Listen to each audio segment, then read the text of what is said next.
Okay. Now today we are going to discuss about the molecular biology. Molecular biology की जब हम लोग start करेंगे तो कुछ चीज़ें हम लोग समझ लेंगे कि हम लोगों को कैसे करना है और क्या करना है. ठीक. मॉलिक्यूलर बायोलॉजी है ये बेसिकली हमारी साथ साथ चलती है किसके, सेल वाले यूनिट के. ठीक है. जब हम लोग सेल पढ़ते हैं तो उसके साथ साथ ही हम लोग मॉलिक्यूलर बायोलॉजी पढ़ते हैं. मॉलिक्यूलर बायोलॉजी के एटलीस्ट 15 to 20 लेक्चर्स हम लोग पढ़ेंगे. आज फर्स्ट लेक्चर है जिसमें हम लोग पढ़ने वाले हैं इन चीज़ों के बारे में कि मोड्स ऑफ रेप्लिकेशन क्या होता है, कितने तरह से रेप्लिकेशन की प्रोसेस होती है और रेप्लिकेशन में कौन कौन से एंजाइम्स यूज होते हैं. अभी हम लोग आज की क्लास में सिर्फ और सिर्फ इंट्रोडक्शन पढ़ेंगे. ठीक है. कि रेप्लिकेशन अगर हो रहा है तो why cell need replication and when cell need replication. अगर सेल के अंदर कोई प्रोसेस हो रही है तो उसकी रिक्वायरमेंट ही क्यों पड़ी, क्यों हो रही है और वो जो प्रोसेस हो रही है वो कब होगी. ठीक है. तो इसके बारे में आज का लेक्चर बेसिकली उसके बारे में. ठीक है. मॉलिक्यूलर बायोलॉजी हम लोग कब पढ़ेंगे, जब सेल में हम लोग पढ़ते हैं कि एक सेल जो है वो डिवाइड हो रही है दो सेल में. ये बहुत बेसिक सा है कॉन्सेप्ट है. जब हम लोग सेल बायोलॉजी पढ़ते हैं तो हम लोग पढ़ते हैं माइटोसिस की प्रोसेस एंड मियोसिस की प्रोसेस. ठीक है. तो दोनों में देखिए होता क्या है. माइटोसिस की प्रोसेस में हम लोग क्या पढ़ते हैं कि जो एक सेल है ये डिवाइड होगी इनटू 2 डॉटर सेल में और नंबर ऑफ क्रोमोसोम यहाँ पर भी देखिएगा 2n है और यहाँ पर भी क्या होगा, जो न्यूली सिंथेसाइज्ड सेल है यहाँ पर भी नंबर ऑफ डॉटर सेल कितना होगा, 2 होगा. लेकिन जो मियोसिस की प्रोसेस है इसमें क्या होता है, जो सेल होगी सबसे पहले जो पेरेंटल सेल होगी नंबर ऑफ क्रोमोसोम इसमें 2n है. लेकिन यहाँ पर क्या होगा, जो न्यूली सिंथेसाइज्ड डॉटर सेल बन रही है यहाँ पर नंबर ऑफ क्रोमोसोम्स क्या हो जाएगा, n होगा. पहला डिफरेंस. दूसरा डिफरेंस है कि यहाँ पर 1 से 2 सेल बनती हैं और यहाँ पर कितनी बनेंगी, 1 से 4 बनेंगी. बेसिकली मियोसिस में क्या होता है, पहले माइटोसिस की प्रोसेस होती है, 1 से 2 सेल सिंथेसाइज हो रही, यहाँ तक की प्रोसेस जो है वो सेम माइटोसिस की तरह होगी. और जो नीचे की प्रोसेस जो न्यू एड ऑन हो रही है इसकी वजह से ये क्या होता है, मियोसिस कहलाता है. क्योंकि यहाँ पर स्टार्टिंग हुई है 1 सेल से लेकिन एंड हो गया यहाँ पर 2 सेल्स पर. और यहाँ पर क्या होगा, स्टार्टिंग हुई है 1 सेल से और एंडिंग किससे हो रही है, 4 सेल्स के साथ हो रही है. यहाँ पर 2n नंबर ऑफ क्रोमोसोम है, यहाँ पर भी 2n है, यहाँ पर 2n है, यहाँ पर 4n है. ठीक है. अब हम लोग देखने जा रहे हैं कि किसी भी सेल में जो रेप्लिकेशन की प्रोसेस है वो हो रही है तो क्यों हो रही है और कब रेप्लिकेशन की प्रोसेस हो रही है. अब देखिएगा ध्यान से इसको. हम लोग एक न्यू स्लाइड ले लेते हैं और अच्छे से इसको हम लोग डिस्कस कर लेते हैं. ठीक है. आप देखिएगा यहाँ पर क्या हो रहा है. एक सेल है हमारे पास. ठीक है. जब हम लोग सेल बायोलॉजी पढ़ते हैं, ठीक है, सेल बायोलॉजी में हम लोग क्या पढ़ते हैं कि कोई भी सेल है ये डिवाइड हो रही है. ठीक है. ओल्ड सेल से न्यू सेल का फॉर्मेशन हो रहा है. 1 मिनट में मार्कर थोड़ा सा मेरे को डार्क लेना है.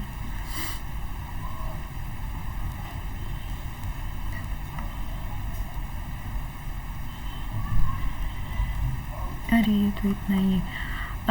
एक जो सेल है न्यू सेल से ओल्ड सेल से न्यू सेल की सिंथेसिस कर रही है. ये क्या हम लोग पढ़ते हैं सेल बायोलॉजी में. ठीक है. अब इसकी रिक्वायरमेंट क्यों पड़ती है. ठीक है. सबसे पहले हम लोग ये डिस्कस कर लेते हैं. देखिए कुछ सेल्स हमारी बॉडी में ऐसी होंगी जो कि जैसे कि कुछ ऑर्गन्स हैं हमारी बॉडी में. लीवर हो गया. लीवर क्या करेगा, लीवर की सेल्स जो होंगी ये डिफरेंट होंगी किससे, किडनी की सेल्स से.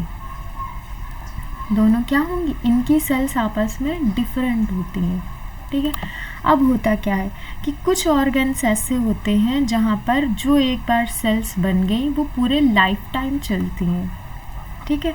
लेकिन कुछ ऑर्गन्स ऐसे होते हैं जहाँ पर हर बार कोई डैमेज हो गया, कोई चोट लग गई या फिर हर थोड़े दिन में उन सेल्स का अपना एक लाइफ टाइम होता है कि ये इतने दिन ही जिएंगी। जैसे कि हमारी हो गई आरबीसीज की जो सेल्स होती हैं इनका ड्यूरेशन होता है 122 डेज़ का। आफ्टर 122 डेज़ ये डीजेनरेट हो जाती हैं, ये ख़त्म हो जाती हैं, डिकम्पोज हो जाती हैं। तो उस टाइम पे क्या होता है, न्यू सेल्स की बॉडी को रिक्वायरमेंट होती है। इसीलिए सेल बायोलॉजी में मियोसिस और माइटोसिस की प्रोसेस होती है। मियोसिस की जो प्रोसेस होती है ये हमारी होती है अदर सेल ऑर्गन्स में, ठीक है। लेकिन जो माइटोसिस की प्रोसेस अदर सेल ऑर्गेनल्स में होगी, और जो मियोसिस की प्रोसेस है ये किस में होती है, ये हमारे जो स्पर्म हो गए और ओवम हो गए, जो जर्म सेल्स होंगी उनमें होती है मियोसिस की प्रोसेस।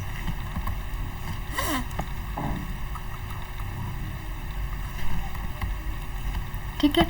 अब देखिए होता क्या है सेल बायोलॉजी में जब हम लोग पढ़ते हैं, एक सेल है, ओल्ड सेल से न्यू सेल की सिंथेसिस करेगी।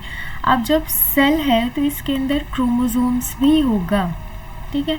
किसी भी सेल में क्रोमोसोम्स प्रेजेंट होते हैं। अगर हम लोग ह्यूमन की बात करें, इसमें कितने होंगे, 46 क्रोमोसोम होंगे, ठीक है। लास्ट के मेल और फीमेल में हम लोग क्या पढ़ते हैं, मेल का जो 23rd वाला क्रोमोसोम होगा ये डिफरेंट होते हैं, XY होते हैं रेदर दैन फीमेल का जो क्रोमोसोम्स होगा हमारा 23rd वाला, ये XX होते हैं। और ये वाला जो रिस्पॉन्सिबल होता है, यही रिस्पॉन्सिबल होता है जेंडर के लिए, जो कि मेल जो न्यू चाइल्ड बन रहा है या प्रोजेनी बन रही है, बायो में हम लोग उसको प्रोजेनी बोलते हैं, ठीक है। तो जो न्यू प्रोजेनी बन रही है ये मेल बनेगी या फीमेल, इसके लिए ये वाला X या फिर ये Y रिस्पॉन्सिबल होता है। ये हम लोग ब्रीफ में डिस्कशन करेंगे जब हम लोग जेनेटिक्स की बात करेंगे, ठीक है। अब इसके अंदर क्रोमोसोम्स तो होगा ही क्योंकि सेल है, ठीक है। यहाँ पर हम लोग क्रोमोसोम्स बना लेते हैं, थोड़ा सा न्यू पेज और एक ऐड कर लेते हैं, न्यू स्लाइड, ठीक है। हम लोग बात कर रहे थे कि सेल है, इसमें क्रोमोसोम्स तो होगा ही, ये सपोज क्रोमोसोम है, ठीक है। अब जब सेल डिवाइड हो रही है तो ये दो प्रोसेस में होती है। एक तो होगी हमारी जिसमें क्रोमोसोम्स का सेपरेशन होता है, ये क्रोमोसोम है, ये आपस में सेपरेट हुए और इन्होंने क्या किया, एक ने एक सेल बनाई और दूसरे ने दूसरी सेल बनाई, इसमें एक क्रोमोसोम है, इसमें दूसरा क्रोमोसोम है, ठीक है। अब यहाँ पर होती है रेप्लिकेशन की प्रोसेस, ठीक है। यहाँ पर रेप्लिकेशन की प्रोसेस होगी और ये क्रोमोसोम आ जाएंगे यहाँ पर, ठीक है। तो ये वाली प्रोसेस यहाँ पर यूज़ होती है जब सेल का डिवीज़न होगा, जब हम लोग नंबर ऑफ क्रोमोसोम्स जो होंगे यहाँ पर 2n थे और यहाँ पर भी लास्ट में कैसे हो जाएंगे, 2n हो जाएंगे, एज इट इज़ हो जाएंगे। आप लोग इंटर क्रॉस करके आए हैं तो मैं इतना ब्रीफ में नहीं कर रही हूँ, हालांकि मैं बेसिक इंट्रोडक्शन दे रही हूँ, ठीक है। तो यहाँ पर 2n आ जाएगा और यहाँ पर भी हमारा क्या आ जाएगा, 2n आ जाएगा, नंबर ऑफ क्रोमोसोम्स, ठीक है। तो रेप्लिकेशन की प्रोसेस यहाँ पर होती है जब न्यू सेल जनरेट होगी, जब बॉडी को न्यू सेल की रिक्वायरमेंट होगी तो सेल डिवाइड होकर अपने ही जैसी दूसरी और सेल को क्रिएट करेगी ताकि बॉडी और अच्छे से फंक्शन कर सके, प्रोटीन जनरेट कर सके, एंजाइम्स जनरेट कर सके, डाइजेशन हमारा प्रॉपर हो, लीवर से जो एसिड्स हैं ये प्रॉपरली सिंथेसाइज्ड हो, जो किडनी है ये प्रॉपर हमारी फंक्शन कर सके, कोई डैमेज ना हो, फिल्टरेशन बहुत अच्छा हो हमारा। तो इन सारी चीज़ों को मेंटेन करने के लिए रेप्लिकेशन की प्रोसेस होती है, ठीक है। अब हम लोग आ जाते हैं कि रेप्लिकेशन जो हो रहा है किस तरह से होगा और इसके लिए क्या क्या एक्सपेरिमेंट्स किए गए। एक हम लोग इंट्रोडक्शन सबसे पहले देख लेते हैं, एक्सपेरिमेंट क्या क्या किए गए। सबसे पहले हम मिज़ल्सन एंड स्टॉल ने एक एक्सपेरिमेंट किया था semi conservative model of DNA पे।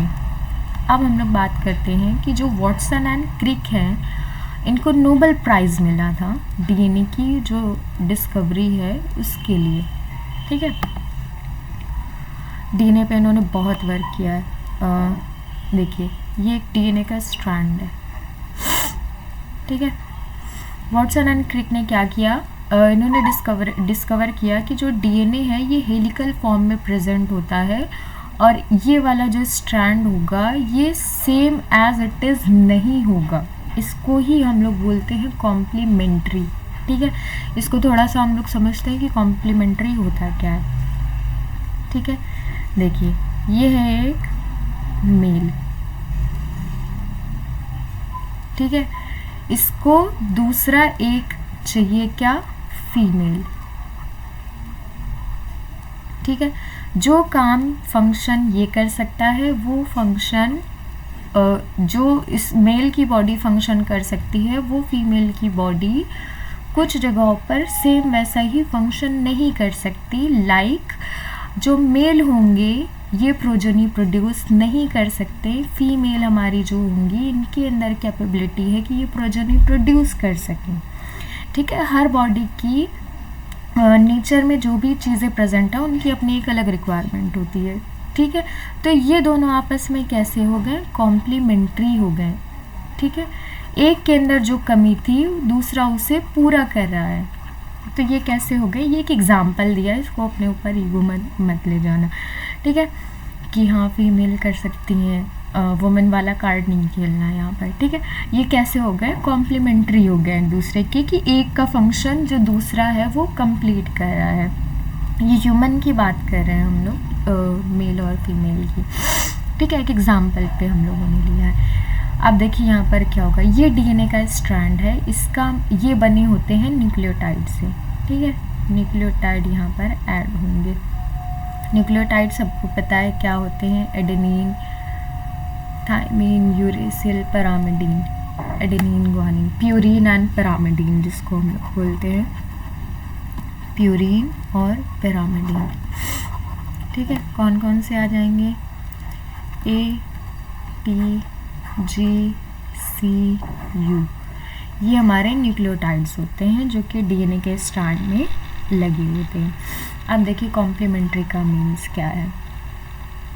कॉम्प्लीमेंट्री का मीन्स है कि अगर डीएनए के मॉलिक्यूल में ए लगा हुआ है, ठीक है, यहाँ पर ए लगा हुआ है, तो इसका कॉम्प्लीमेंट्री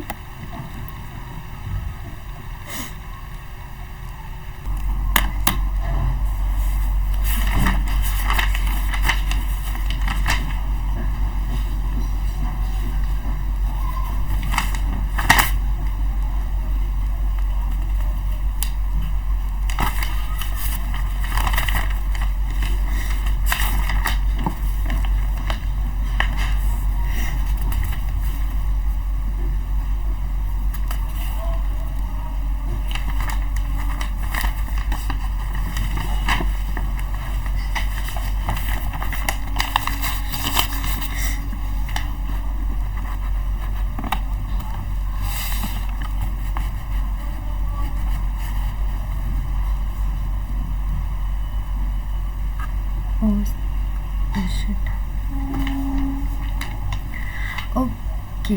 ठीक है, एडेनिन का मैं बता देती हूँ।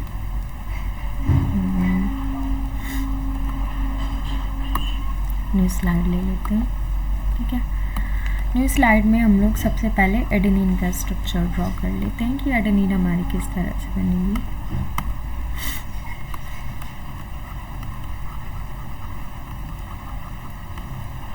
ठीक है, एडेनिन कैसे बनेगी, देखिए एडेनिन जो होगा ये 9 मेंबर्ड रिंग स्ट्रक्चर होगा। ठीक है, देखिएगा बनेगा कैसे।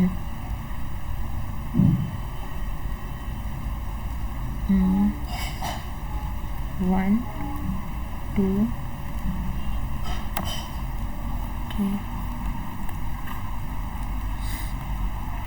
ओके,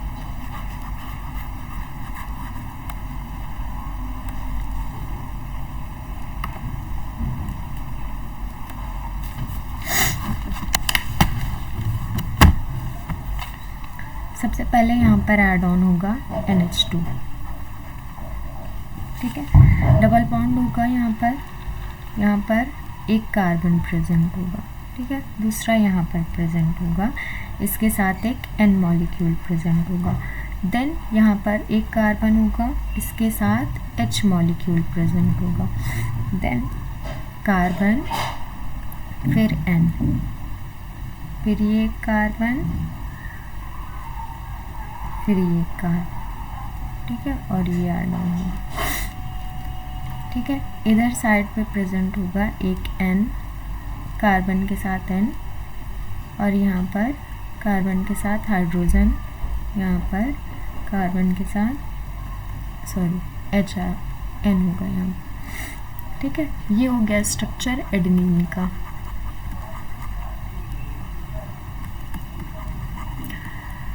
इसको इस तरह से नहीं लर्न करना है, ठीक है। देखिए इसको लर्न कैसे करना है। हम लोग सबसे पहले बनाएंगे 9 मेंबर्ड का कार्बन का स्ट्रक्चर। देखिए कैसे बनेगा। 6 कार्बन सबसे पहले बनाएंगे, 1 2 3 4 5 ये हो गए, 1 2 3 4 5, यहाँ पर 6 और ये कार्बन, ठीक है।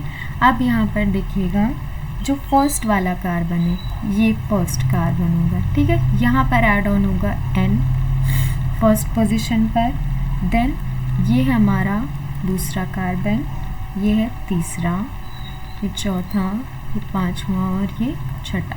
तो फर्स्ट पोजीशन पर N ऐड ऑन है, थर्ड पोजीशन पर N है, और यहाँ पर हम लोग बनाएंगे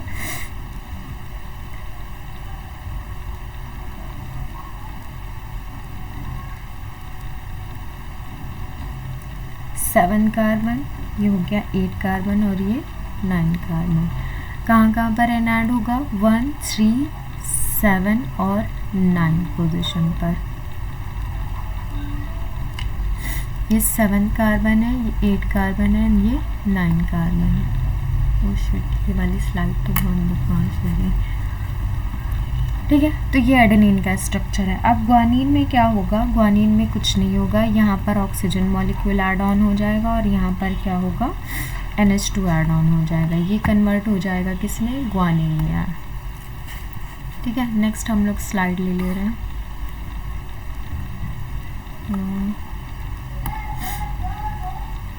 नेक्स्ट स्ट्रक्चर हम लोग देख ले रहे हैं पिरामिडीन का।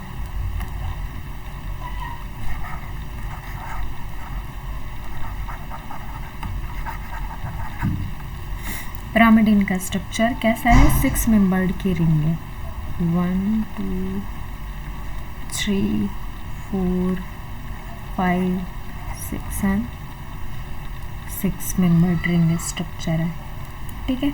यहाँ पर एक N ऐड होगा, फर्स्ट वाला कार्बन हो गया, सेकेंड कार्बन,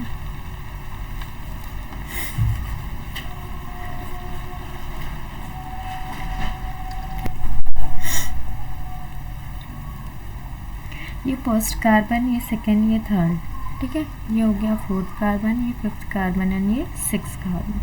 देखिए कहाँ पर ऐड होगा N, फर्स्ट पोजीशन और थर्ड पोजीशन पर। N जहाँ पर ऐड होगा पिरामिडीन में भी, पिरामिडीन में ऐड होगा 1 3 पोजीशन पर। प्यूरीन में N ऐड होगा हमारा 1 3 एंड 7 एंड 9th पोजीशन पर, ठीक है। अब ये पिरामिडीन का स्ट्रक्चर है। थाइमीन में कैसे चेंज होगा, ये यहाँ पर 5th पोजीशन पर हमारा ऐड हो जाएगा CH3 ग्रुप, ये चेंज हो जाएगा पिरामिडीन में, ठीक है। साइटोसिन में कैसे चेंज होगा, ये यहाँ पर हमारा ऐड हो जाएगा NH2 ग्रुप, एमाइन ग्रुप, ठीक है। थाइमीन कब होगा, जब CH3 ग्रुप ऐड ऑन होगा। साइटोसिन कब होगा, जब यहाँ पर CH2 ग्रुप ऐड होगा, ठीक है। ये हम लोगों ने पढ़ लिया किसके बारे में, हो गया हमारा राइबोज शुगर, देन हम लोगों ने पढ़ा फॉस्फेट के बारे में, प्यूरीन एंड पिरामिडीन के बारे में, देन एडेनिन और पिरामिडीन, और हम लोगों ने पढ़ा फॉस्फेट के बारे में। ये फॉस्फेट वाला थोड़ा सा रह गया है, ठीक है, यहाँ पर डबल बॉन्ड लगता है, फॉस्फेट, ठीक है। तो ये तीनों मिल करके आपस में क्या बनाते हैं, DNA की एक यूनिट बनाते हैं। DNA की एक यूनिट, सिंगल यूनिट क्रिएट करेंगे आपस में तीनों मिल करके, उसे ही हम लोग क्या कहते हैं, DNTP, ठीक है, इसे ही हम लोग क्या कहेंगे, DNTP कहेंगे। अब देखिए एक स्ट्रक्चर हम लोग देख लेते हैं।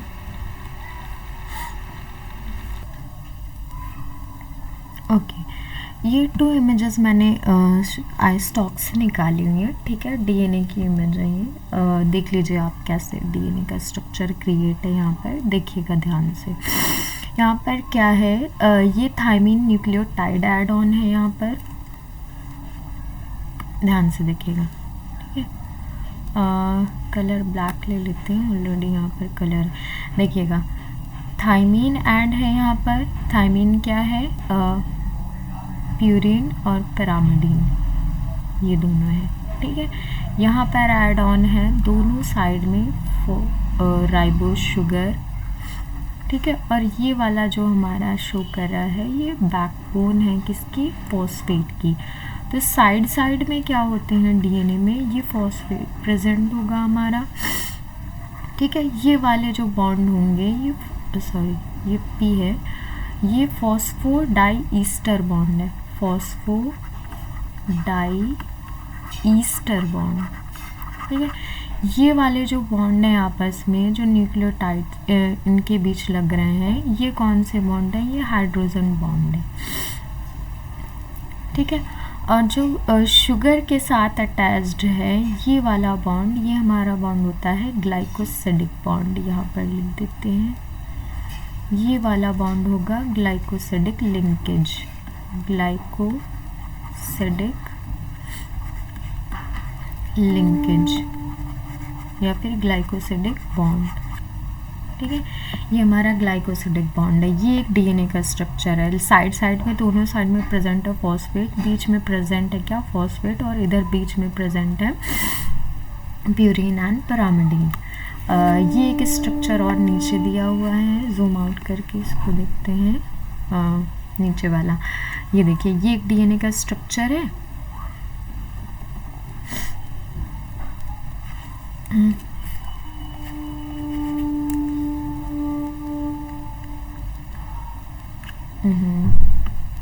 ये एक डीएनए का स्ट्रक्चर है, ठीक है। ये हेलिकल फॉर्म में इन्होंने दिखाया हुआ है, ये लीनियर फॉर्म में दिखाया हुआ है, और ये किस तरह से हाइड्रोजन बॉन्ड के साथ किस तरह से कौन कौन से बॉन्ड अरेंज है वो उन्होंने दिखाया हुआ, ठीक है। वापस से अपने हम लोग टॉपिक पर आ जाते हैं।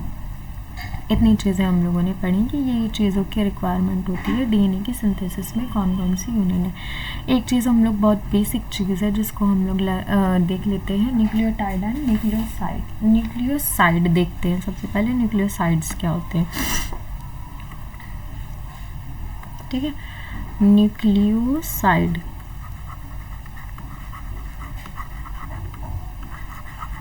न्यूक्लियोसाइड क्या होंगे, nitrogenous base plus sugar, nitrogenous base plus sugar, इसको हम लोग क्या बोलेंगे, न्यूक्लियोसाइड, ठीक है।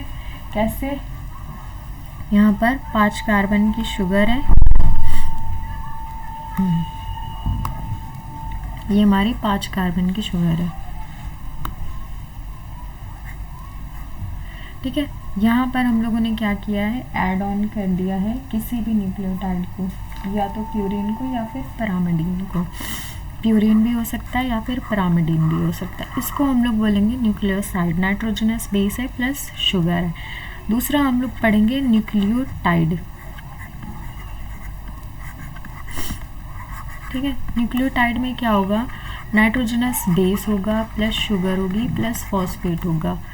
न्यूक्लियोटाइड जो है ये यूनिट होती है किसकी, डीएनए की।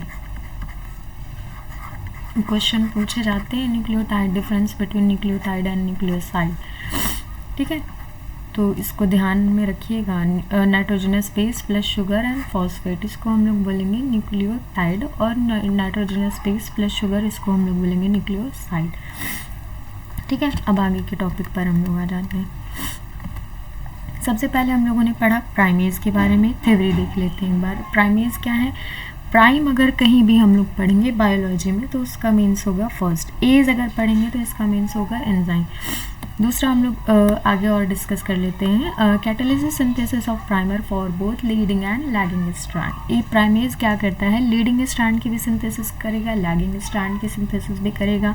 Primase are specialized DNA are and RNA polymers that does not require 3' OH group for synthesis, जैसा कि हम लोगों ने ऊपर अभी देखा हुआ था यहाँ पर कि जो DNA और RNA है यही क्या करते हैं, एज अ प्राइमेज वर्क करते हैं और इनको 3' OH ग्रुप की रिक्वायरमेंट पहले से नहीं होती है।